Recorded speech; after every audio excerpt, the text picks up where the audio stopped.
शिंदे शिवसेना के नेता संजय शिरसाट का बड़ा दावा, भविष्य में एनडीए में आ सकते हैं शरद पवार। संजय शिरसाट का ये स्टेटमेंट है, उन्होंने कई बार अपनी भूमिका बदली है। तो शिंदे शिवसेना के नेता संजय शिरसाट का ये बड़ा दावा है, उन्होंने कहा है कि भविष्य में एनडीए में आ सकते हैं शरद पवार। उन्होंने कई बार अपनी भूमिका बदली है।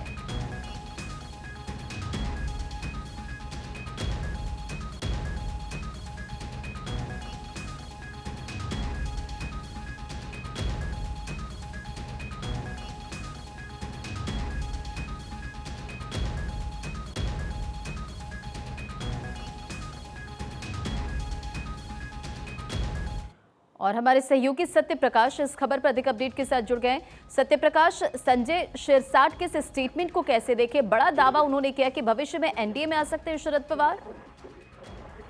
और देखिए, बिल्कुल इसे नकारा नहीं जा सकता है, क्योंकि जिस तरह से पूरे महानगर पालिका चुनाव को लेकर शिंदे, शरद पवार एनसीपी गुट और अजीत पवार एनसीपी गुट की बैठक हुई है, और इस बैठक के बाद यह निर्णय लिया गया है कि दोनों दल एक साथ मिलकर पूरे महानगर पालिका चुनाव लड़ेंगे। इसके बाद कई बार ऐसे मौके आए जब सुप्रिया सुले, जो एनसीपी अध्यक्ष अभी मुंबई महाराष्ट्र की, वो लगातार नजर रख रही है कि किस तरह से अजीत पवार लगातार जो है एनसीपी शरद चंद्र पवार गुट के तमाम जो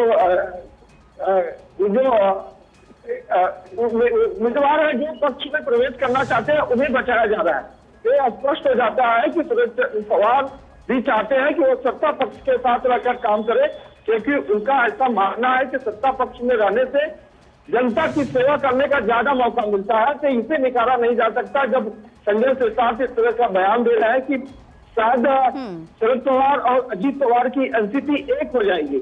तो ये मौके खुद जो है अजीत पवार और शरद पवार गुट के द्वारा दिए गए हैं, जिसमें जनता को समझ में आ रहा है कि अगर महानगर पालिका चुनाव का फतह करने के लिए दोनों दल एक साथ आते हैं तो जाहिर तौर पर सरकार में भी एक साथ आ सकते हैं, इसका भी सिग्नल दिया जा रहा है।